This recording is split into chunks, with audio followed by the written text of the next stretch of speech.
Hello class, welcome back बच्चों। लो प्यारे बच्चों, स्टार्ट करते हैं नया लेक्चर।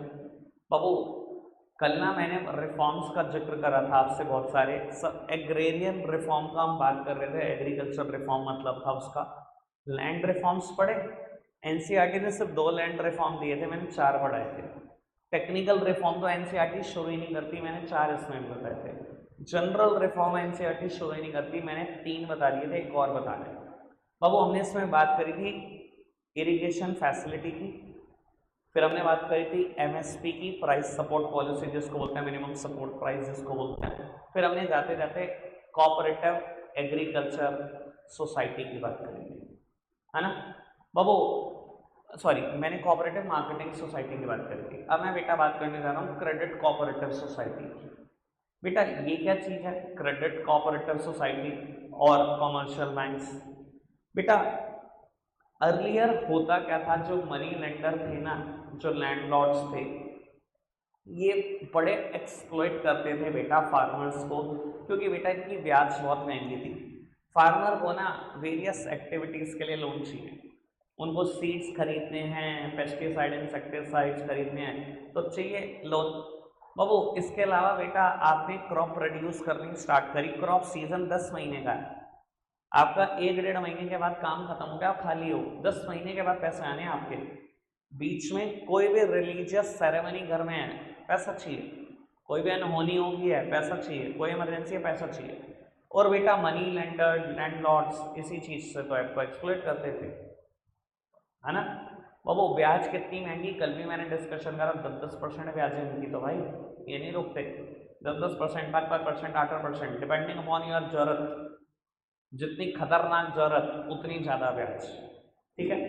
वो गवर्नमेंट ने डिसाइड करा कि गवर्नमेंट इनको ख़त्म कर देगी बिल्कुल जड़ से, और इंस्टीट्यूशनलाइज कर देगी क्रेडिट को, और एक के बाद एक गवर्नमेंट ने इंस्टीट्यूशन एस्टैब्लिश करने शुरू करे।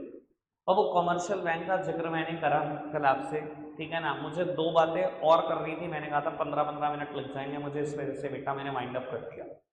बाबू, 1982 एक ऐसा ईयर जिसने बेटा रूरल डेवलपमेंट और एग्रीकल्चर के लिए बहुत तगड़ा काम करा। गवर्नमेंट ऑफ इंडिया ने एक इंस्टीट्यूशन एस्टैब्लिश करा नोन एज नाबार्ड।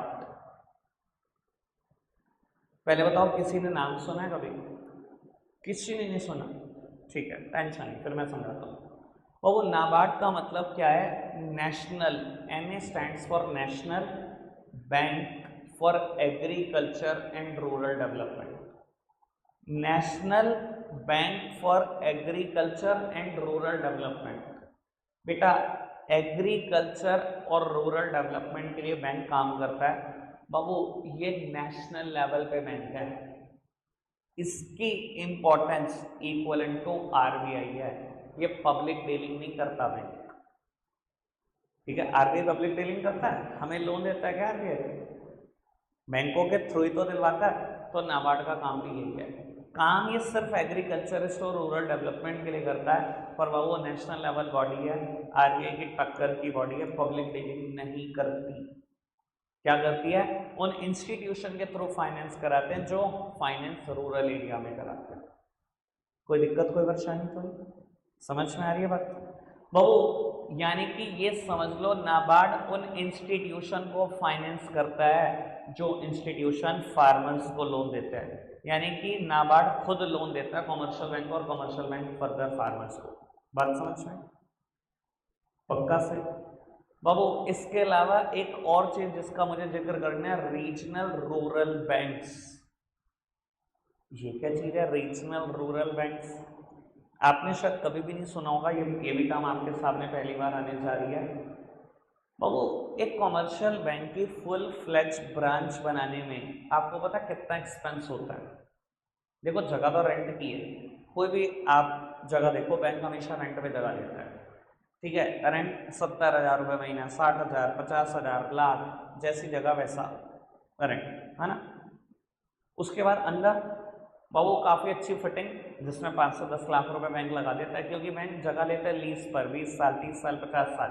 तो उन्हें 5-7-10 लाख खर्चने में कोई दर्द नहीं होता। उन्हें पता है 20-30 साल के लिए जगह हमारे पास है, पैसे बहुत कमा लेंगे। 10-15 लाख उड़ा दिए इसमें।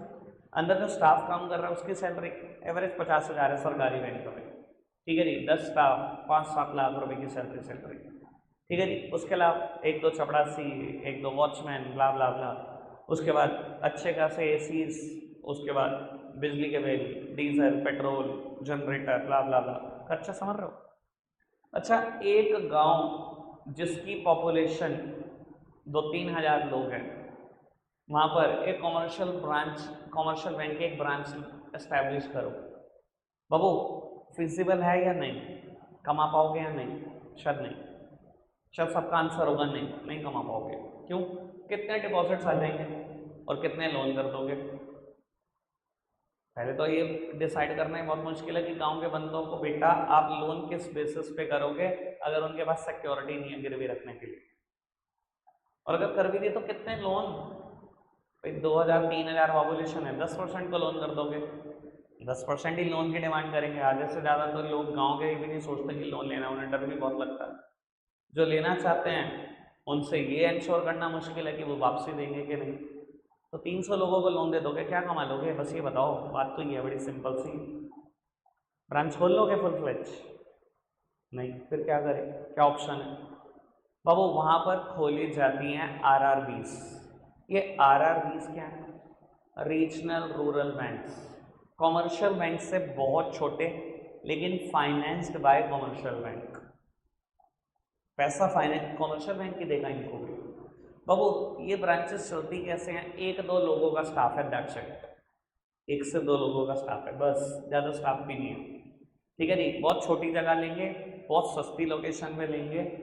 बाबू कई बार आपने ऐसे नाम सुने होंगे, पता नहीं सुने कि नहीं, जब भी किसी बैंक के नाम में ग्रामीण बैंक आ जाए ना, तो समझ लेना ये RRBs हैं। बेटा हर डिस्ट्रिक्ट में होते हैं, बस नाम थोड़े अलग अलग होते हैं। अभी एक काम कर लेना, बिल्कुल अभी मेरे जैसे रोकूंगा, पोस्ट करूंगा, गूगल पे सर्च कर लेना ग्रामीण बैंक इन इंडिया। आपको बहुत सारे नाम दिखेंगे, सहारनपुर में भी, डिस्ट्रिक्ट में भी है। सहारनपुर डिस्ट्रिक्ट में गागालेडी में है, जहाँ जहाँ भी गाँव है वहाँ पर मिलेगा आपको। और वो नाम है यूपी सर्व ग्रामीण बैंक। और ये भी सर्च कर देना कि इसको फाइनेंस किसने किया, तो आप देखोगे नाम आएगा शायद SBI का, नाम आएगा PNB का। यानी कि बेटा नाबार्ड उन इंस्टीट्यूशन को फाइनेंस करता है जो फार्मर्स को लोन देते हैं, जो एग्रीकल्चर और रूरल डेवलपमेंट के लिए लोन देते हैं। बाबू यानी कि पूरी कहानी ये भी हो सकती है, नाबार्ड उन इंस्टीट्यूशन को फाइनेंस करता है, इंस्टीट्यूशन फर्दर RRBs को फाइनेंस करते हैं और RRBs फार्मर्स को। क्या समझ में आ गई ये बात? पक्का से आगे बढ़ सकते हैं। रिफॉर्म्स खत्म हो गए, मुझे एक चीज का और जिक्र करना है बाबू, उसको मैं स्क्रीन पे ले आता हूँ। ठीक है जी, जब मैं समझाने वाला पोर्शन खत्म कर दूंगा फिर लिखना शुरू कर सकते हैं।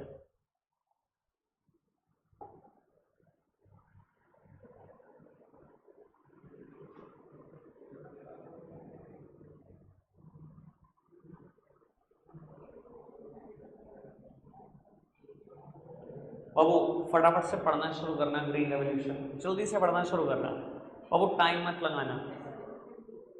देवेश भाई सामने देख लो यार, मुझे 10 मिनट में वाइंड अप करना है।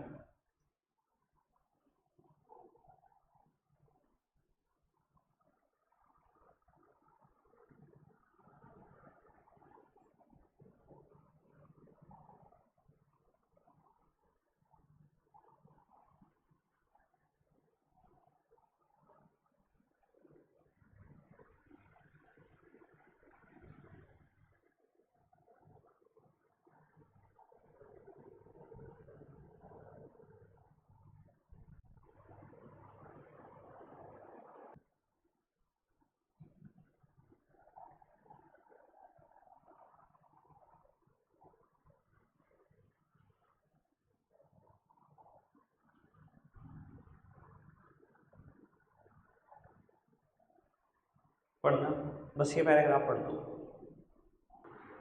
बाबू जिक्र करते हैं एक बार फटाफट से ग्रीन रेवोल्यूशन का, सिर्फ पूरे 2 मिनट चाहिए मुझे, मैं सारा का सारा पोर्शन एक्सप्लेन कर दूंगा। बेटा वर्ड है green revolution. Green simply means crop, और रेवोल्यूशन का मतलब है बेटा स्पर्ट इन प्रोडक्टिविटी। प्रोडक्टिविटी में बहुत बड़ा उछाल आ जाना। यानी कि बेटा क्रॉप की प्रोडक्टिविटी में अगर बहुत बड़ा उछाल आ जाए, बहुत ज़्यादा प्रोडक्टिविटी एकदम से बढ़े, उस सिचुएशन को बोला गया था ग्रीन रेवोल्यूशन। ठीक है जी, मुझे इकोनॉमिक एंगल का ही जिक्र करना है, जो आपने पढ़ा मैं शायद उसकी बात कभी ना करूँ। बेटा पहला फेज ग्रीन रेवोल्यूशन का माना जाता है 60s to 70s, mid 60s to 70s, मतलब 1965। और सेकंड फेज ऐसा माना जाता है इंडिया में 2 बार ग्रीन रेवोल्यूशन हुआ। कुछ इकोनॉमिस्ट डिनाई भी करते हैं कि दूसरी बार कभी नहीं हुआ।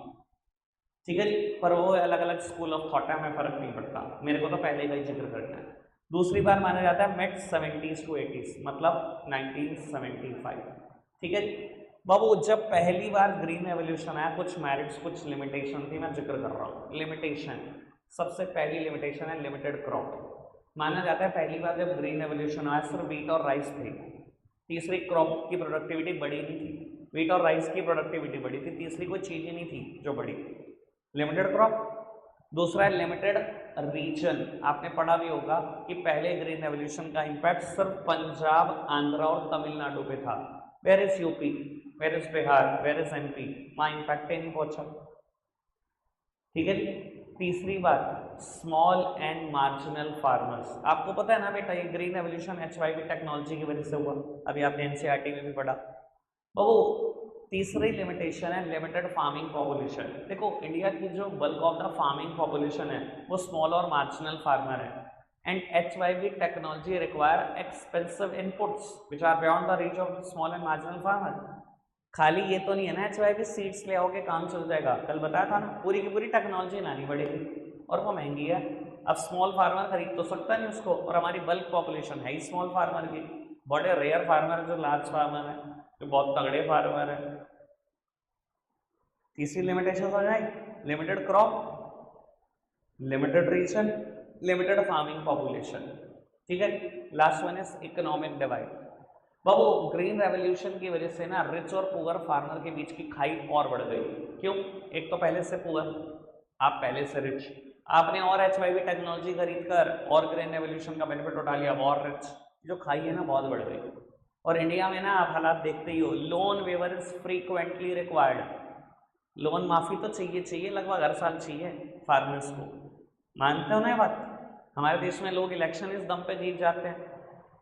राजस्थान में इलेक्शन कैसे जीती थी कांग्रेस? जी हम आते ही क्या करेंगे, कर्जा माफ कर देंगे किसानों का। लो जी इलेक्शन जीत गए इस दम पे, एक वादे पे इलेक्शन जीत गया था पूरा।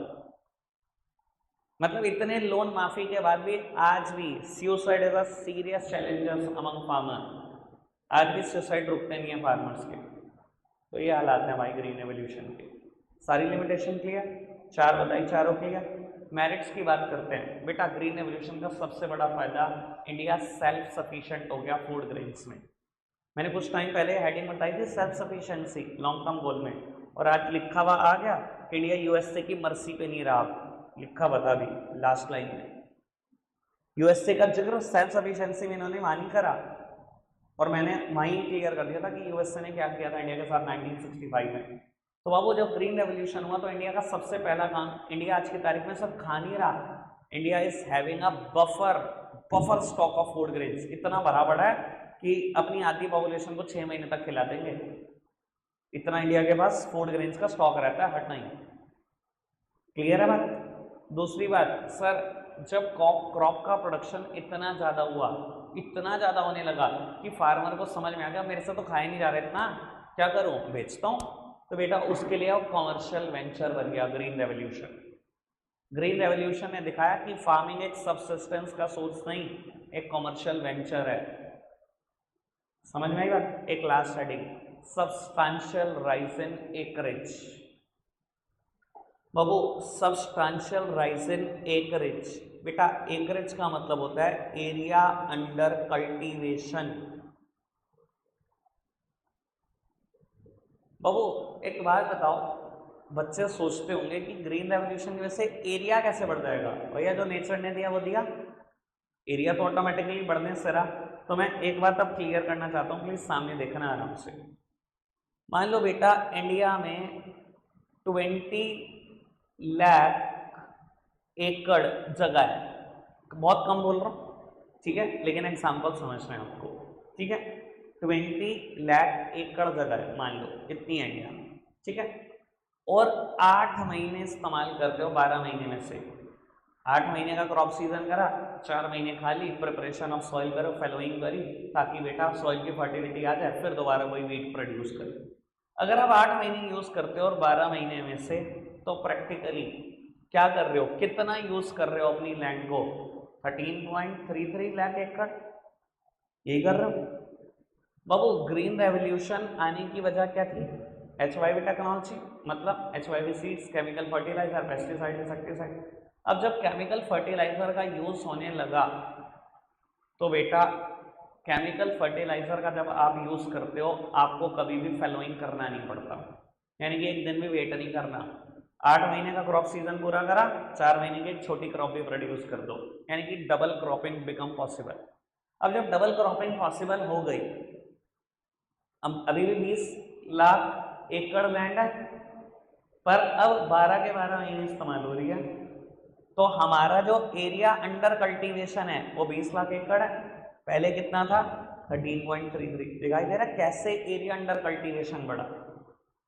जगह उतनी है भैया, पर वो पहले कम इस्तेमाल हो रही थी, अब ज्यादा इस्तेमाल हो रही है। ऐसे हमारा एकरेज बढ़ा, एकरेज बोलते हैं इसको, एरिया अंडर कल्टीवेशन।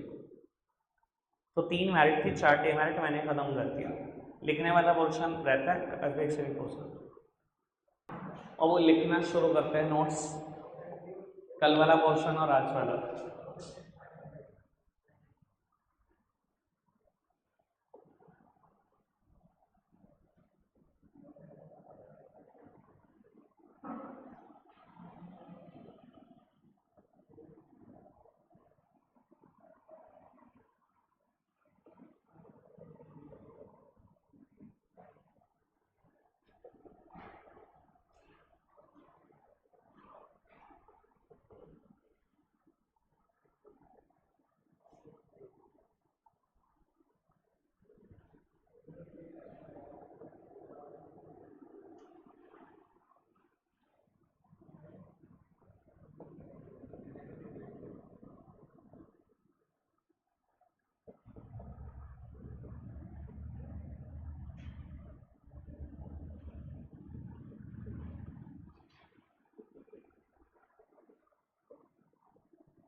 सब पहुंच चुके हैं मेरे साथ साथ।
रखते हैं, आज के लिए इतना ही है प्यारे बच्चों, बाय बाय।